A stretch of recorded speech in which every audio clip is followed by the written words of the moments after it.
Nigeria, uplifting the people and uniting the nation.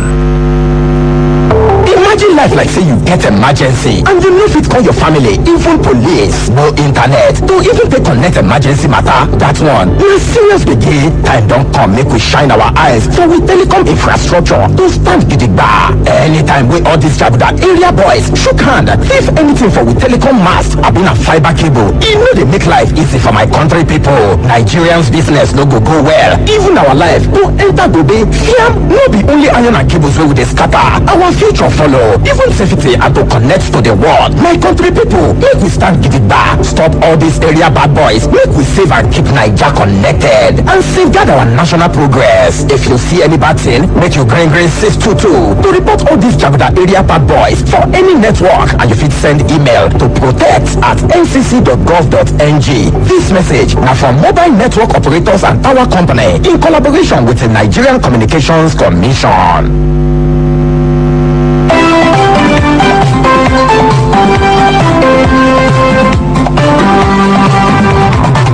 The welfare of police officers is on the front burner again with a recent protest by some retired officers in parts of the country. On Radio Link, a Radio Nigeria audience participatory program this Saturday, we'll be looking at the topic, improving the welfare of retired police officers to engender national security. Our guest shall be a former commissioner of police in the FCT, Mr. Lawrence Alobi, and the head corporate communications unit, pension transitional arrangements, PITAD, Olubenga Ajayi. Others are retired commissioner of police, Mr. Henry Joko, from the Association of Retired Police Officers of Nigeria under Contributory Pension Scheme, Abuja chapter, and the Chief Executive Officer, Pension Fund Operators Association of Nigeria, Mr. Oguche Aguda. You can be part of the program by dialing 0915 091 0482, 0915 091 0483, and 080-8281-4453. You could also send us emails on frcncurrentaffairs@yahoo.com. Radio Link takes the air every Saturday on the network service of Radio Nigeria from 8 to 10 o'clock in the morning. Join us.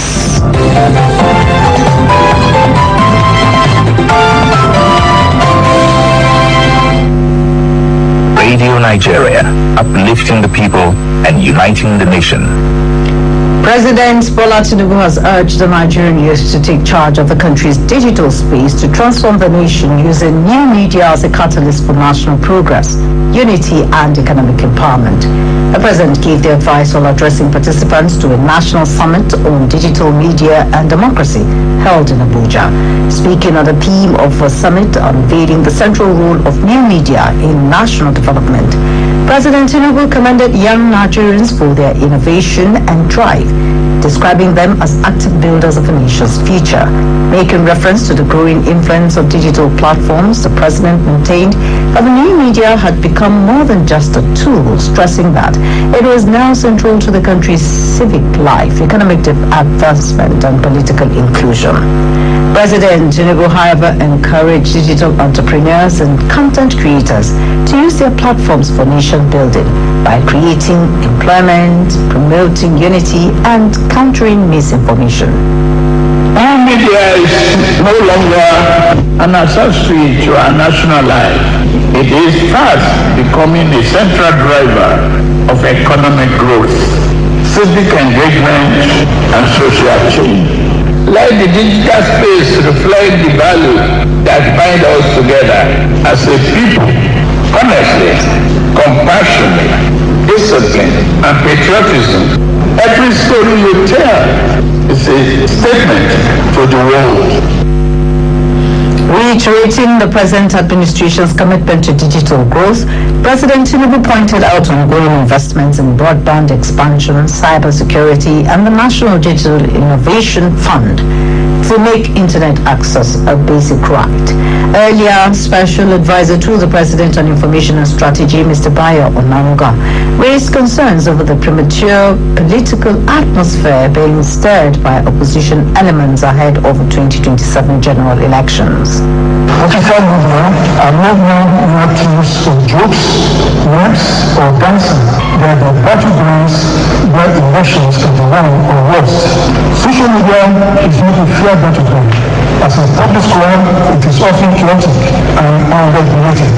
Users frequently disregard rules, divisive content is rampant, deepfake and artificial intelligence related content are usually used against political opponents. Mr. Nanuga added that understanding platform demographics was key to crafting effective political messaging and called on stakeholders at the summit to adopt proactive strategies in addressing the growing digital threats. The Minister of Marine and Blue Economy, Mr. Adeboyega Oyetola, has received the much-anticipated report from the special committee set up earlier this year to tackle the rising cases of boat mishaps across Nigeria's inland waterways. Speaking while receiving the report in Abuja, the minister recalled that the committee was inaugurated on the 27th of February 2025, following a series of tragic boat incidents that claimed several lives. Mr. Oyetola, who described loss of lives on Nigerian waters as not just a policy failure but a moral concern, maintained that the repeated incidents underscored the urgent need for a sustained and coordinated response to enhance water safety, enforce regulations, and rebuild public trust in water transport. For medium and long-term reforms, we will study the recommendations closely, analyze their policy adjustment, all institutional regulation and requirements, in line with the remaining full agenda of President Bola Ahmed Tinubu this year. Safety on our waterways remains a top priority. I thank the chairman and members of the committee for your service and commitment to the nation. While commending the committee for its thoroughness and professionalism, the Minister of Marine and Blue Economy assured Nigerians that the federal government was committed to implementing the recommendations with urgency and seriousness they deserve. Chairman of the committee, Mr. Bola Oyebamiji, explained that the committee engaged in wide consultations with stakeholders in the marine sector, including boat operators, regulatory agencies, and affected communities before arriving at its recommendations. At this point, it was important to mention that a total 64 recommendations were separately presented by the full technical subcommittee. Of these 64, 72 recommendations were presented in the chapters of clarity that the federal government may consider the establishment of a coastal guard for the enforcement of extant rules and regulations on the inland waterways.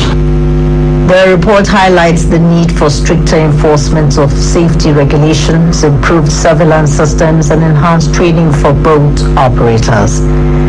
In a bold move to revamp Nigeria's transport safety framework, the Nigerian Safety Investigation Bureau has unveiled 3 draft regulations targeting rail, maritime, and aviation operations.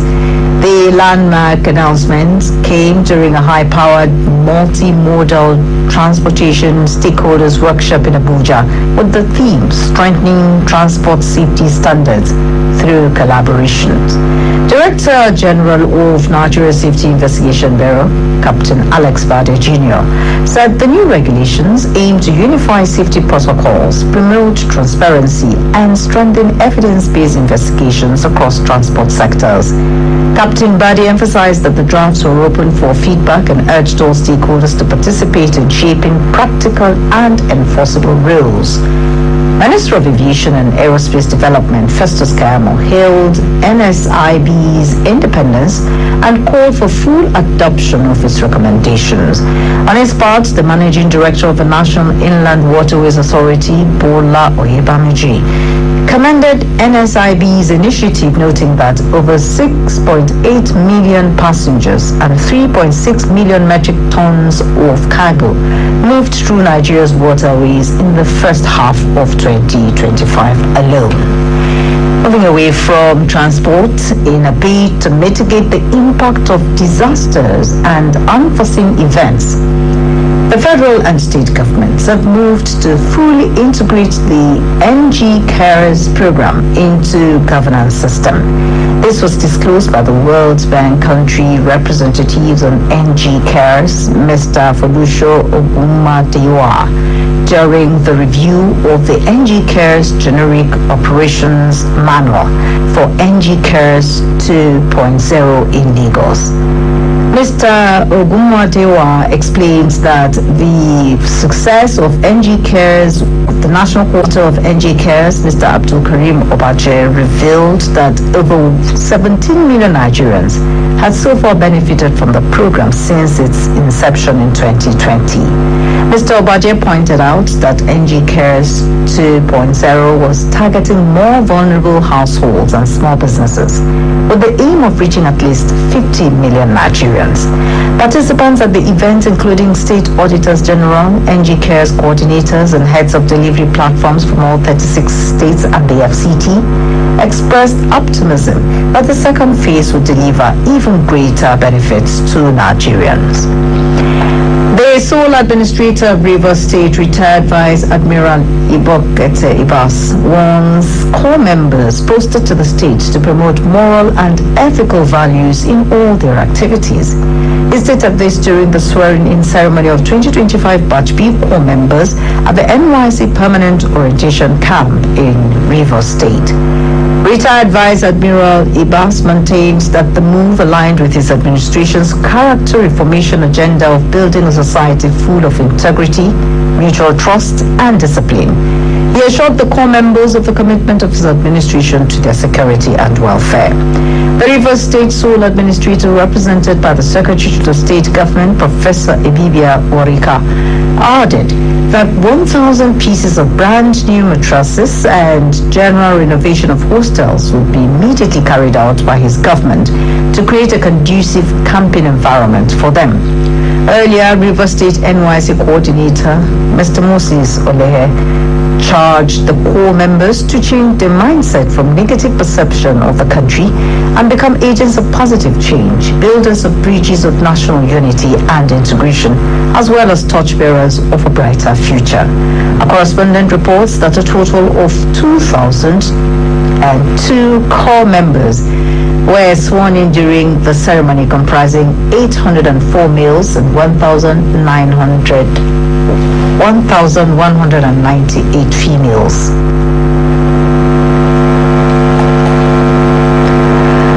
Our former secretary of the Nigerian Union of Journalists, NUJ, Comrade Shaibu Liman, wants media organizations to be separated from core civil service structure due to the peculiarity of journalism in the country.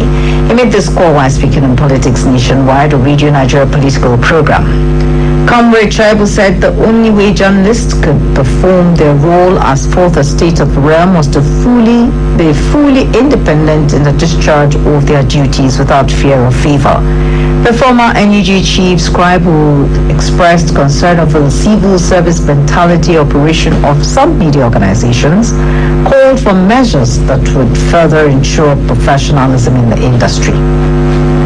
Collectively, the responsibility of stakeholders. And unfortunately, when more stakeholders are willing to discuss the issue of safety and welfare of journalists, then it's unfortunate. Most media outlets look at this, their media establishments as private businesses. They don't want anybody to suggest ways and means of improvement. And then when you look at government-owned establishments, they run these media organizations strictly as civil service organizations. Comrade Tribal stressed the need for media professionals to always be balanced and objective in their reportage towards ensuring national peace and development. Zamfara state government has confirmed that 11 local government areas of the state have been affected by a recent outbreak of cholera. The State Commissioner for Health, Dr. Nafisa Mohammed Maradon, made this known during the distribution of cholera medications and consumable items at the Orphans and Less Privileged Hospital in Maradon local government area. A week from Mrs. Monica Ayamponewa Ni Eta comes up today, 1st August 2025, at a family compound at Bonyerua, Boki local government area of Cross River State.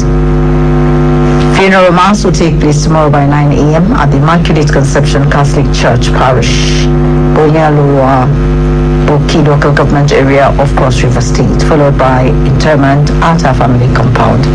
Age 90, Mrs. Ewa is survived by children, grandchildren, and great-grandchildren and other relatives, including Obialari of Federal Radio Corporation of Nigeria Headquarters News Directorate, Abuja. Radio Nigeria, uplifting the people and uniting the nation. Well, it's a sports update, and Ernest Obi is here in the studio for this evening. Hello, Ernest. All right, many thanks to you. All right, the 2025 World Nigeria Athletics Championships, which got underway today at the sports complex of the legendary Yoba College of Technology, has been described as more than an ordinary track and field meet. This assertion was made yesterday by Nigeria's legendary quartermiler Fatima Yusuf Olukojo in a chat with FN Media Hub and reporters. The US boys Fatima edged the nation's athletes aspiring to earn places in Team Nigeria's roster to the upcoming World Championships in Tokyo, Japan, to step on that track and to take the foreign-based athletes without fear. Fatima, who was recently elected to serve in the Board of Athletics Federation of Nigeria (AFN), added that the 2025 Championships doubles are the national trials for the World Athletics Championship in Tokyo in September. The 1996 Olympic Games bronze medalists explained that the trials is a nest where the finest, bold and determined athletes congregate to show and prove their worth on and off the track. Meanwhile, the Adamawa State government has honored Super Falcons coach Justin Maduku for taking the team to its 10th WAFCON victory. Governor Ahmed Fintri handed Maduku a 3-bedroom bungalow and a cash reward of 50 million for making the state a nation proud. Maduku, who is from Numan, LGA, received a hero's welcome yesterday at the government house in Yola, where Fintri praised his technical realize.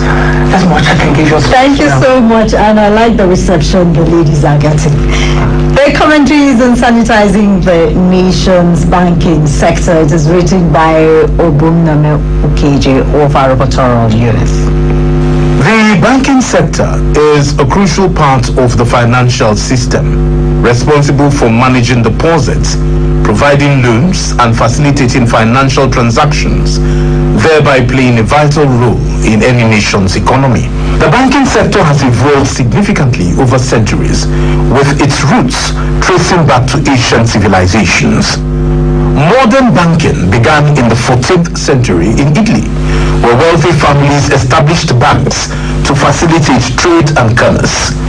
Over time, the sector has expanded globally, adapting to changes in technology and economic conditions.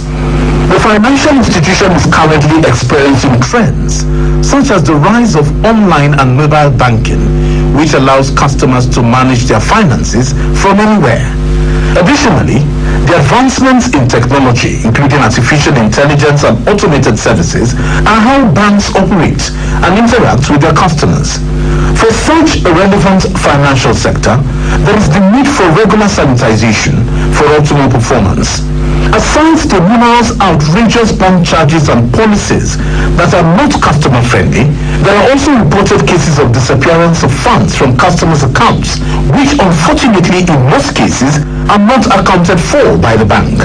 Regrettably, customers just let it slide because suing the bank would require a lot of logistics, which obviously is a major challenge for customers. But on the other hand, it is allegedly an edge for the banks, which is why most times they dismiss their clients with phrases such as, "We're very sorry, it can't be traced." For instance, a woman in Abuja suddenly started receiving debit alerts from a point of sale from an unknown location. The transaction lasted for some days and about 4 million naira finally deducted. Unfortunately, it happened during a public holiday and all efforts made to block the account was futile. After the holiday, the woman laid a complaint and after the usual back and forth, only 2.5 billion naira was recovered, and the rest couldn't be traced. There are cases where customers are seen lamenting on missing funds from their accounts. Example of such is that of a woman captured in one of the banks in Ota, Ogun State, who cried over 600,000 naira that got missing from her account. There is also a case in Ibadan where a woman cried profusely. According to her, over 900,000 naira mysteriously went missing from her account. One weird synonymous characteristic with these financial institutions are that they have a way of frustrating their customers who come with complaints of disappearing funds till the clients give up.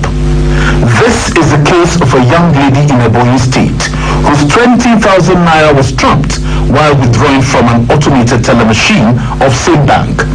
Similarly, a small-scale business owner in Lagos lamented over the sum of 16,000 naira that was deducted twice after she made a transfer, but she received only one debit alert. Regrettably again, the list is endless, and the unfortunate thing is that there seems to be no help in sight. Such funds disappearing from individual accounts unaccounted for could lead to frustration, which may metamorphose to depression and, by extension, death. It is difficult to convince anyone in this era of modern technology that transactions made online cannot be traced and recovered. It is heartbreaking that an institution meant to safeguard people's hard-earned money turns around to swindle it unapologetically. This therefore calls for the sanitization of the banking sector, as it is a crucial step toward building a transparent and inclusive financial sector. No doubt, the Nigerian banking industry has faced some challenges, such as poor corporate governance, weak regulatory oversight, corruption, and lack of accountability, and these have undermined public confidence and impeded economic growth. But this does not in any way justify the constant missing of funds from customers' accounts. It is therefore necessary to address these problems. So, to this effect, regulatory bodies like the Central Bank of Nigeria and the Nigeria Deposit Insurance Corporation should live up to its mandate. The series of reforms in the sector, such as the establishment of the Asset Management Corporation of Nigeria and the digital banking supervision policies, should not just be on paper, but functional and fully implemented. Banks should know that they are to keep people's funds and not make them disappear. Customers, on the other hand, should learn to report to relevant authorities with proof and follow-up. There is therefore an urgent need for a collective responsibility to address this menace, because no one knows the next victim of this unfortunate circumstance. That commentary on sanitizing the nation's banking sector was written by Obumino KJ and read by Fubera Purple. Well, for the weather, Abuja, Jalingo and Ibadan are cloudy with temperatures between 25 to 27 degrees Celsius, while it is currently raining in some parts of Calabar and Kano, with temperatures ranging from 27 to 28 degrees Celsius. Before we end the news, here is a recap of the major stories. President Bola Tinubu has directed the Attorney General of the Federation, Mr. Lateef Fagbemi, to draft an executive order banning dredging around bridges in Lagos State. The Minister of Marine and Blue Economy, Mr. Adebo Itola, has received a report on boat mishaps from the Special Committee instituted in February this year. The Nigeria Safety Investigation Bureau has launched safety regulations for the railway and aviation sectors. Zamfara State Government has reconfirmed the outbreak of cholera in 11 local government areas. That's the news edited by Conrad Labe and the production team. I am Jehobi Iyanya. Thank you for listening. Do stay with us for Hajj Spiritual. Amuludun 99.1 Moniya ní Ibadan ó kí gbogbo ẹ̀yin olólùfẹ́ wa wípé ẹ ṣe jẹ́ ń bọ̀ wá.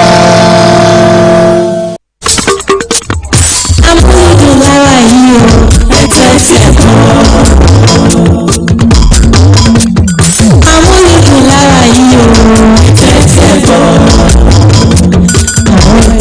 lárinrin látàmúlùdùn. Àwọn ètò tó lárinrin látàmúlùdùn. Tó kún rẹ́rẹ́ látàmúlùdùn. Àwọn ètò tó gbọ́gbọ́ wá látàmúlùdùn. Bí wọ́n ní yàrá wa o, ìgbà díẹ̀ tó ń ta bí òwe.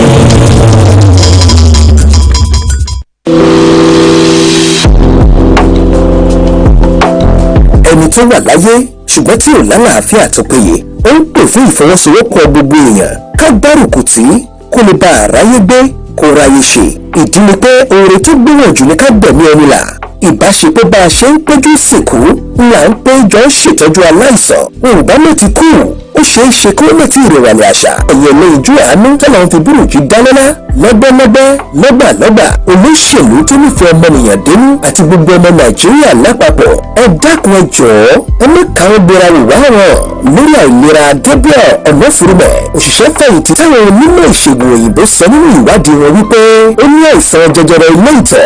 Orúkọ mi ni Gabriel Ọ̀nàfúrúmẹ̀. Mo jẹ́ ọmọ Nàìjíríà.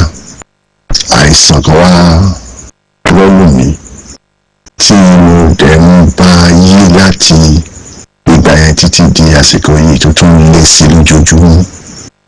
Wọ́n diagnose ẹ̀ pé prostate cancer. Gbogbo ohun ìní ni mo ti fi ń ṣe ìtọ́jú ara láti ìgbà yẹn títí di àsìkò yìí. Agbára ti wá pín báyìí. Orúkọ ìbò yẹn Lutetium 177 PSMA therapy nìkan tí wọ́n fẹ́ fi ṣe ìtọ́jú mi nìyẹn. Kò sí agbára láti ṣe. Ìkọ̀ọ̀kan jẹ́ 5 million naira.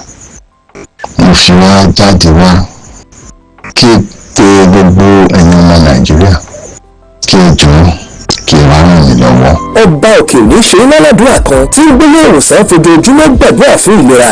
Ẹ̀bẹ̀ là ń bẹ̀ yín ẹ jẹ́ ká pawọ́pọ̀ bí ìgbà ìkẹsẹ̀ ìfẹ̀wọ́ mọ́lẹ́ láti du ẹ̀mí Gabriel Ọ̀nàfúrúmẹ̀ lọ́wọ́ ìsàn jẹjẹrẹ ilé ìtọ̀ kó lè bọ́ sípò àlàáfíà. Láti bá wa dá sí ẹ̀sán owó sí àpò àṣùwọ̀n yìí Zenith Bank 2425800340 lẹ́ẹ̀kan sí 2425800340. Orúkọ tí ìgbé wa ni Gabriel Ọ̀nàfúrúmẹ̀. Bí ẹ ṣe máa fowó sínú àpò àṣùwọ̀n yìí Zenith Bank 2425800340.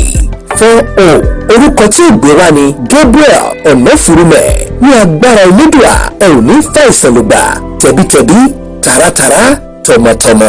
Ẹ ṣé púpọ̀.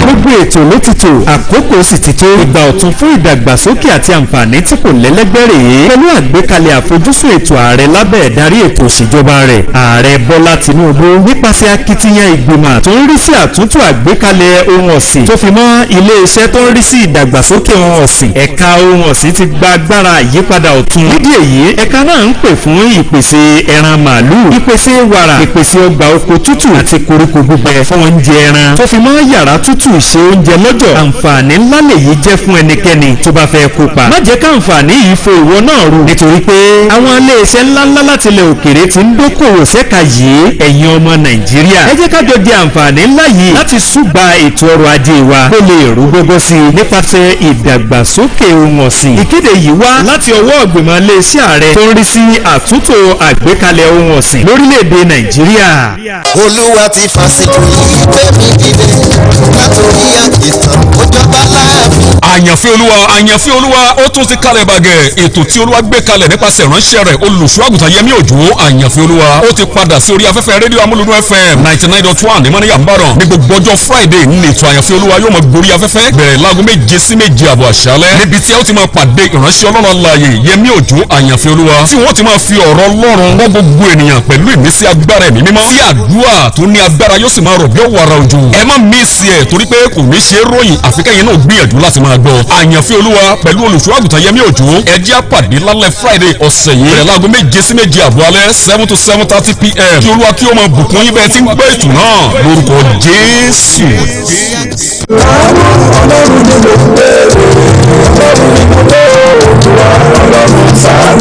àánú olúwa lẹ̀dá nílò nílé ayé láti lè jẹ́ kí a ṣe àṣeyọrí nínú gbogbo. Bíbélì wípé àánú ṣògo lórí ìdájọ́. látàrí èyí lolúwa fi ṣàgbékalẹ̀ ètò pàtàkì yìí àkókò àánú èyí tá ó máa gbọ́ níkànnì yìí lọ́sọ̀ọ̀sẹ̀. ọjọ́ ajé Monday níbi ìtòlúwa yóò ti máa lo wòlíì àti ajínrere Isaac Adépọ̀jù bàbá bẹ́tẹ̀ láti inú ìjọ Bethel Church of Christ Land of Mercy of Olúkìtìbí Àbáodò Moniya Ìbàdàn. ètò yìí yóò máa dé ti gbọ̀rún dédé aago ọjọ́ ajé Monday lọ́sọ̀ọ̀sẹ̀. atọ́kùn ètò ní Adéọ̀sùn jẹ́nfà ọ̀ka JP fún ẹ̀bẹ̀ àdúrà ẹ pè ìránṣẹ́ Ọlọ́run alààyè sórí ẹ̀rọ ìbánisọ̀rọ̀ yìí 08068242939 tàbí 08143900097. ǹjẹ́ bẹ́ẹ̀ ti máa tẹ́tí gbọ́ ètò yìí lákòókò náà àánú Ọlọ́run kò ní kò láyé wa. àmín. ẹ kú ojú lọ́nà o. lágbo fàájì lágbo fàájì lè tó pàtàkì tí ó mọ dé sí etí bọ yín ní ìkànnì tó ta wọn yọ Amuludun FM 99.1 ní Moniya Ìbàdàn ní gbogbo alẹ́ Friday ìbẹ̀rẹ̀ látago 8 àbọ̀ sí 9 alẹ́. níbẹ̀ lẹ́yìn tó máa pàdé ọmọ yín ọ̀rẹ́ yín olólùfẹ́ yín Musa Alabi Eleniyan. ó máa ní agbára jù. ìpele mẹ́ta lè tó lágbo fàájì tó sí ìpele àkọ́kọ́ òun náà ní ìpele àlùjọ níbi tó ti máa gbọ́ àwọn àlùjọ tó fa kíkì àwọn orin aládùn ọlọ́kùn òjò kan. ìpele ẹlẹ́ẹ̀kejì olóbó ṣe ń lọ lágbo fàájì. ìpele ẹlẹ́ẹ̀kẹta ní ìpele àlejò wa níbi táwọn ti máa gba àwọn àlejò lọ́lọ́kùn òjò kan. ẹ wo ẹ bá jẹ́ ń sọ̀rọ̀ jù ẹ jẹ́ àpàdé ọmọ yín ọ̀rẹ́ yín Musa Alabi tí ẹ mọ̀ sí Eleniyan lálẹ́ Friday ọ̀sẹ̀ yìí bọ̀dọ̀ láago 8 àbọ̀ sí 9 àṣálẹ́ lágbo fàájì. ẹ wo ẹ bá jẹ́ ń sọ̀rọ̀ jù ẹ dúró dalẹ́ Friday ẹ máa gbádùn ẹ̀ yàtọ̀.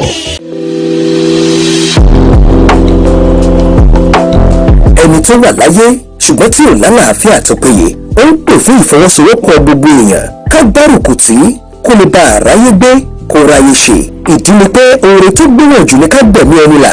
ìbáṣepọ̀ bá a ṣe ń péjú sìnkú là ń péjọ ṣètọ́jú aláìsàn. òǹgbà ló ti kú ó ṣeé ṣe kó lè ti ìrẹ̀wàlẹ̀ àṣà. ẹ̀yẹ ní ìjú àánú tọ́lọ́run fi búrùjú dálọ́lá lọ́gbẹ́lọ́gbẹ́ lọ́gbàlọ́gbà olóṣèlú tó nífẹ̀ẹ́ ọmọnìyàn dénú àti gbogbo ọmọ Nàìjíríà lápapọ̀. ẹ dákun ẹ jọ̀ọ́ ẹ má káwọn gbéra wò wá ràn lórí àìlera Gabriel Ọ̀nàfúrúmẹ̀ òṣìṣẹ́ fẹ̀yìntì táwọn onímọ̀ ìṣègùn òyìnbó sọ nínú ìwádìí wọn wípé ó ní àìsàn jẹjẹrẹ ilé ìtọ̀.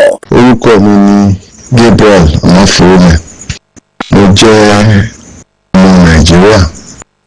àìsàn kan wá rọ́lù mi tí mo dẹ̀ ń bá yí láti ìgbà yẹn títí di àsìkò yìí tó tún lé sí lójoojúmọ́. wọ́n diagnose ẹ̀ pé prostate cancer. gbogbo ohun ìní ni mo ti fi ń ṣe ìtọ́jú ara láti ìgbà yẹn títí di àsìkò yìí. agbára ti wá pín báyìí. orúkọ ìbò yẹn Lutetium 177 PSMA therapy nìkan tí wọ́n fẹ́ fi ṣe ìtọ́jú mi nìyẹn. kò sí agbára láti ṣe. ìkọ̀ọ̀kan jẹ́ 5 million naira. mo fi wá jáde wá kí pé gbogbo ẹ̀yin ọmọ Nàìjíríà kí ẹ jọ̀ọ́ kí wàá ràn mí lọ́wọ́. ọba òkè òní ṣe lálàdúrà kan tí ń gbélé ìwòsàn fojoojúmọ́ gbàdúrà fún ìlera. ẹ̀bẹ̀ là ń bẹ̀ yín ẹ jẹ́ ká pawọ́pọ̀ bí ìgbà ìkẹ́ṣe fọwọ́ mọ́lé láti du ẹ̀mí Gabriel Ọ̀nàfúrúmẹ̀ lọ́wọ́ àìsàn jẹjẹrẹ ilé ìtọ̀ kó lè bọ́ sípò àlàáfíà. láti bá wa dá sí ẹ̀sán owó sí àpò àṣùwọ̀n yìí Zenith Bank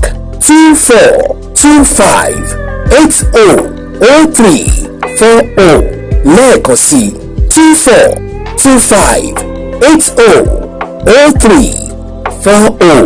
orúkọ tí ò gbé wá ní Gabriel Ọ̀nàfúrúmẹ̀. bí ẹ ṣe máa fowó sínú àpò àṣùwọ̀n yìí Zenith Bank 0340. orúkọ tí ò gbé wá ni Gabriel Ọ̀nàfúrúmẹ̀. ní agbára Elédùà ẹ ò ní fàìsàn lùgbà tẹ̀bítẹ̀bí tààràtàrà tọmọtọmọ ẹ ṣé púpọ̀.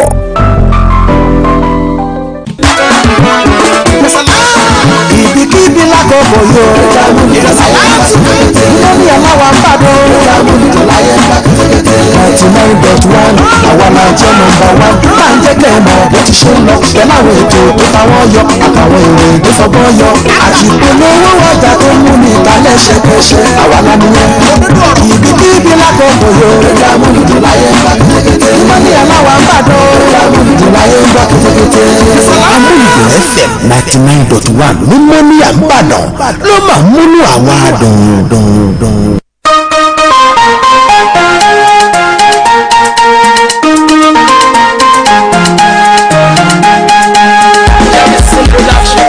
ohun tí mo fẹ́ tó bá mi ṣe fún mi mo ṣe mọ́ fẹ́ wá ayọ̀ ọkàn ló sọ mí dọ̀gá ọ̀rọ̀ mi tó fẹ́. ohun tí mo fẹ́ tó bá mi ṣe fún mi mo ṣe mọ́ fẹ́ wá bisimilayi akumazira ló sì lè. ohun tí mo fẹ́ tó bá mi ṣe fún mi mo ṣe mọ́ fẹ́ wá ohun tí mo fẹ́ tó bá mi ṣe fún mi mo ṣe mọ́ pé wá ayọ̀ kan ló sọ mí dọ̀gá ọ̀rọ̀ mi tọ́pẹ́.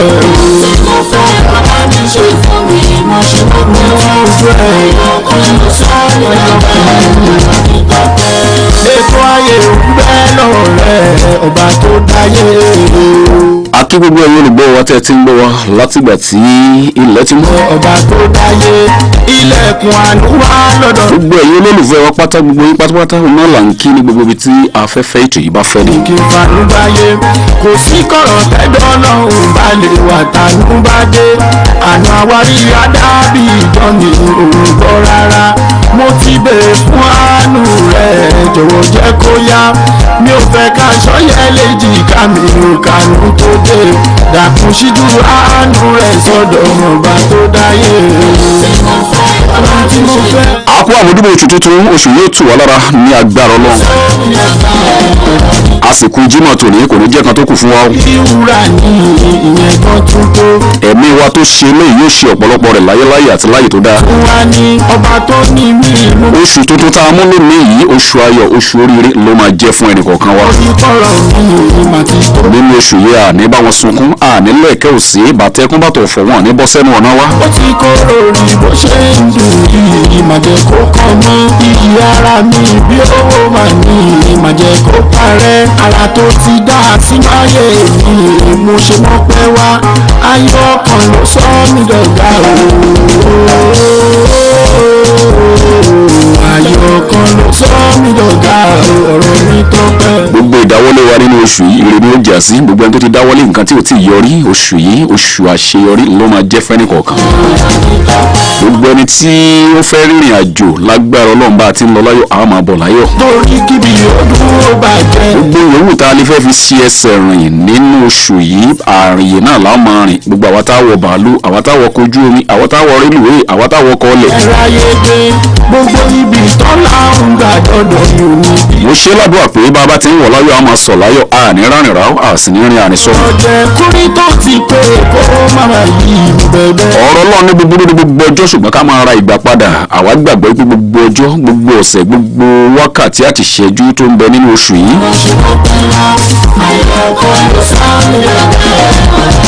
ayọ̀ ìdùnnú ló máa jẹ́ fún wa àlàáfíà ni ó jẹ́ fún wa. tí ikú bá ń pa wọ́n lọ́tún lósì ikú ò ní rí èmi àti yín pa ó. ayọ̀ ọkàn ló sọ mí dọ̀gá ọ̀rọ̀ mi tọ́pẹ́. ayọ̀ ọkàn ló sọ mí dọ̀gá ọ̀rọ̀ mi tọ́pẹ́. àwòrán ní ètò tí wọ́n gorí afẹ́fẹ́ ní kété tagun márùn bá ti lò lágbára Ọlọ́run. tó bá di ní aago mẹ́fà tí ojú òpó bá tọ́ a ó kọjá sí olú iléeṣẹ́ wa nílùgbẹ̀ láti mọ lọ mú ìròyìn Oòduà tí létò kó wá fún yín. Al-Qur'an mímọ́ ní ìmọ̀ gorí afẹ́fẹ́ ní kété tagun mẹ́fà bá ti kọjá ìṣẹ́jú mẹ́ẹ̀ẹ́dógún.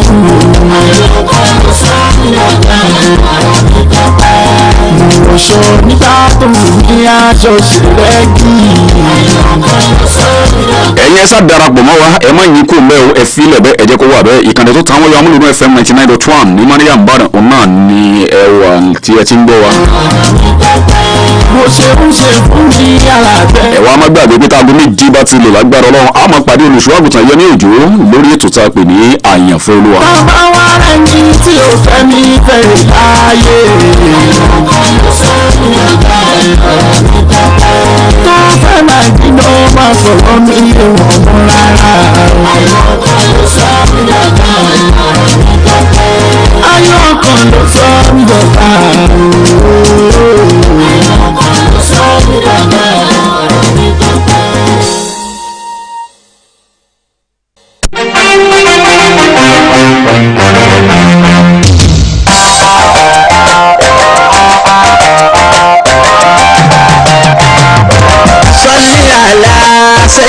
humanity Muhammad ibi tó kọ́ wa ṣáàtì. Sọ́yìn aláṣẹ́yìn ní humanity Muhammad ibi tó kọ́ wa ṣáàtì. Sọ́yìn aláṣẹ́yìn ní humanity.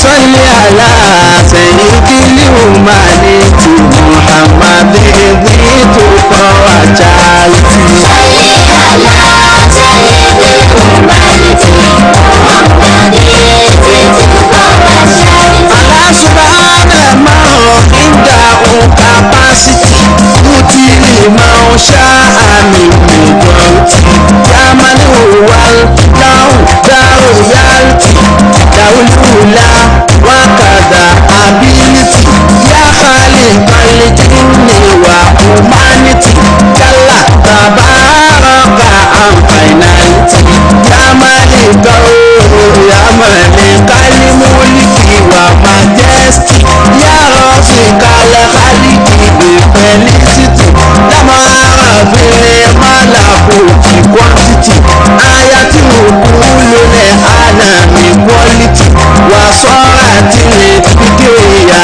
to empty ankuli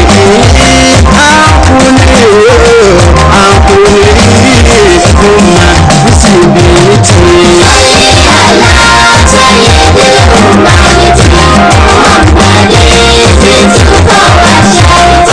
Salatu Rabbi alayka eva ma kuntu arju siwaka never ma'alufu min nairadu masefa ya akirama ya akirama ya akirama sule akakeba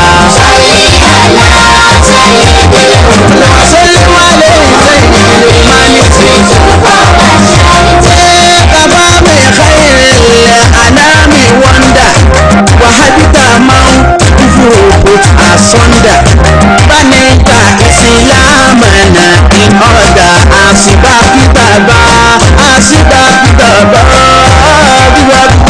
badaka all the others.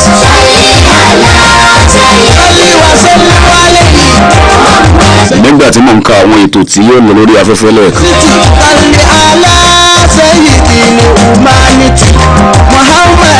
mo sọ ètò tí ó lọ láago mẹ́fà mo sì tí ó lọ láago mẹ́fà kọjá ìṣẹ́jú mẹ́ẹ̀ẹ́dógún.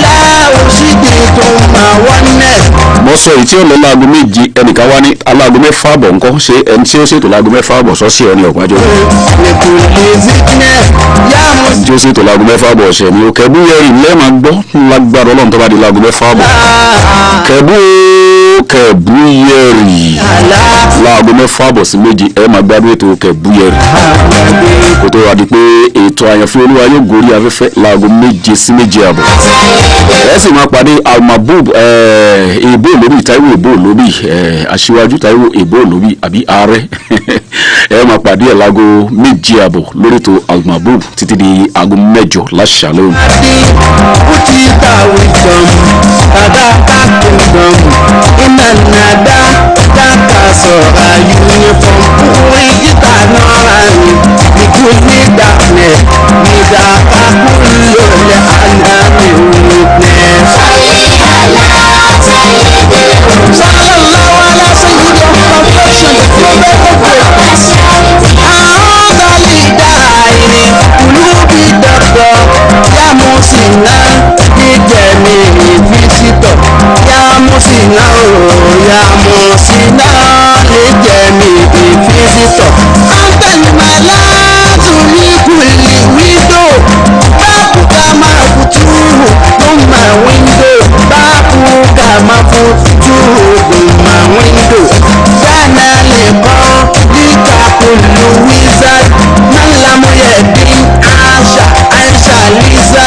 àkójọpọ̀ ìròyìn ilẹ̀ wa ní ọmọ gborí afẹ́fẹ́ taago mẹ́jọ bá ti lù ní àṣálẹ́ òní. taago mẹ́jọ bá kọjá ìṣẹ́jú mẹ́wàá àwọn ìkéde àti ìpolówó ọjà tẹ́ ẹ sanwó fún lọ́lọ́kan ọ̀jọ̀kan òní ọmọ dé sí etí gbọ̀nyìn. ẹ̀yin náà sì láǹfààní láti gbé ìkéde àti ìpolówó ọjà yín láti gbé wá sí iléeṣẹ́ wa ń bí láti wá polówó ọjà yín gbogbo àwọn ìkéde yìí tẹ́ bá fẹ́ ṣe owó tásọ̀rẹ́ lágbà lọ́wọ́ yín. òòrùn tó kù lókè yìí sì táṣọ bẹ́ẹ̀ bá sì wá sí iléeṣẹ́ wa ń bí ẹ bá àwọn tí wọ́n jẹ́ alákòóso ètò ibi tá a ti ń gba owó wọlé ẹ bá wọn. ẹ bá sá ti délé iṣẹ́ wa ẹ ní ẹ̀ka ìpolówó ọjà lẹ́ ń lọ ẹ béèrè Mr Clement ẹ béèrè Mr Saheed ẹ béèrè kan náà méjèèjì ẹ bá ti ní Mr Clement lẹ́fẹ́ rí tàbí Mr Saheed.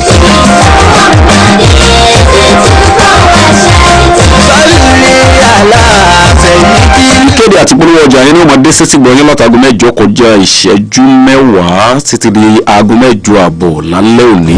sọ́lí àlá sẹ́yìndì ní humanity muhammadi. aago mẹ́jọ àbọ̀ bá ti wá lù ẹ máa pàdé ọmọ yín Musa Alabi eléníyàn lórí ètò lágbo fàájì. látàgọ́ mẹ́jọ àbọ̀ nìyẹn ó ti gorí afẹ́fẹ́ títí di aago mẹ́sàn-án lálẹ́ òní.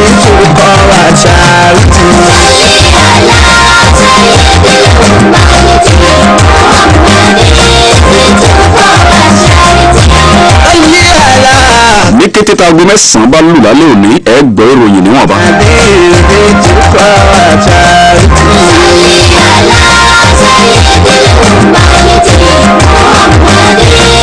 pẹ̀lú orí ọ̀fẹ́ Ọlọ́run tí aago mẹ́sàn-án bá ti wá kọjá ìṣẹ́jú mẹ́ta.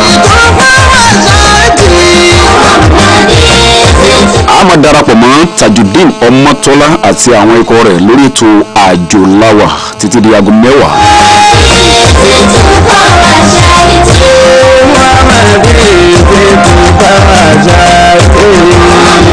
aago mẹ́wàá bá ti tún wá lù lálẹ́ òní a tún kọjá sí olú iléeṣẹ́ wa ní Àbújá láti lọ mú ìròyìn àpapọ̀ ilé wa wá sí etí bọ̀yìn. ẹ sáà máa gbé rédíò yìí kù mbẹ́ o ẹ filẹ̀ mbẹ́ ẹ jẹ́ kó wà bẹ́ẹ̀ ẹ máa gbádùn rẹ̀ ẹ gbádùn wa yàtọ̀ bí ògo ti jẹ́ tọ́lọ́run. òkè ní òkè láwà Amúlùdùn FM ìtàwọn yóò 99.1 ní òkè láwà. kápolówó ọjà kájẹ́ bùbájẹ́ bùbájẹ́ ní òkè láwà. ìròyìn lẹ́kùnrẹ́rẹ́ tó lọ́lọ́kọ̀ wà ní òkè láwà. orí agbọ́dúnú gbígbà ṣàlàyé ní òkè láwà. Amúlùdùn FM Moniya láwà àdúrà òkè ní òkè láwà. olúwa ti fàṣìkò yìí gbé mi dìde látòrí àkìtàn ó jọba láàfin. àyànfẹ́ olúwa ó tún ti kalẹ̀ bàgẹ́ ètò tí olúwa gbé kalẹ̀ nípasẹ̀ ìránṣẹ́ rẹ̀ olùṣọ́àgùtàn yẹmí òjò àyànfẹ́ olúwa ó ti padà sí orí afẹ́fẹ́ rédíò Amúlùdùn FM 99.1 ní Moniya Ìbàdàn ní gbogbo ọjọ́ Friday ní ètò àyànfẹ́ olúwa yóò máa gorí afẹ́fẹ́ bẹ̀rẹ̀ láago 7 sí 7 àbọ̀ àṣálẹ́ níbi tí a ó ti máa pàdé ìránṣẹ́ ọlọ́run alààyè yẹmí òjò àyànfẹ́ olúwa tí wọ́n ti máa fi ọ̀rọ̀ ọlọ́run wọ́n gbogbo ènìyàn pẹ̀lú ìmísí agbára ẹ̀mí mímọ́ tí àdúrà tó ní agbára yóò sì máa rọ̀ bí ọ̀wàrà òjò ẹ má mísì ẹ̀ torí pé kò ní ṣe é ròyìn àfikẹ́yìn náà gbìyànjú láti máa gbọ́ àyànfẹ́ olúwa pẹ̀lú olùṣọ́àgùtàn yẹmí òjò ẹ jẹ́ á pàdé lálẹ́ Friday ọ̀sẹ̀ yìí bẹ̀rẹ̀ láago 7 sí 7 àbọ̀ alẹ́ 7 to 7:30 p.m. kí olúwa kí ó máa bùkún yín bẹ́ẹ̀ tí ń gbọ́ ètò náà lórúkọ Jésù.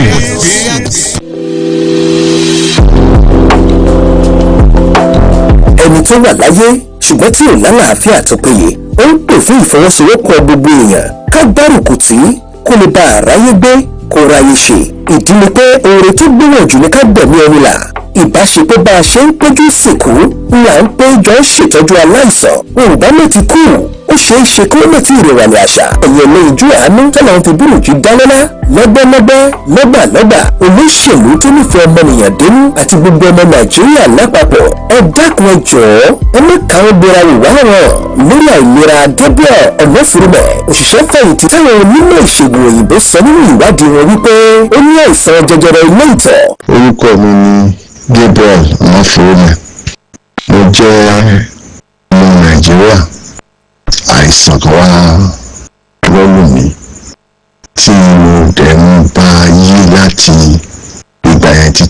àsìkò yìí tó tún lé sí lójoojúmọ́.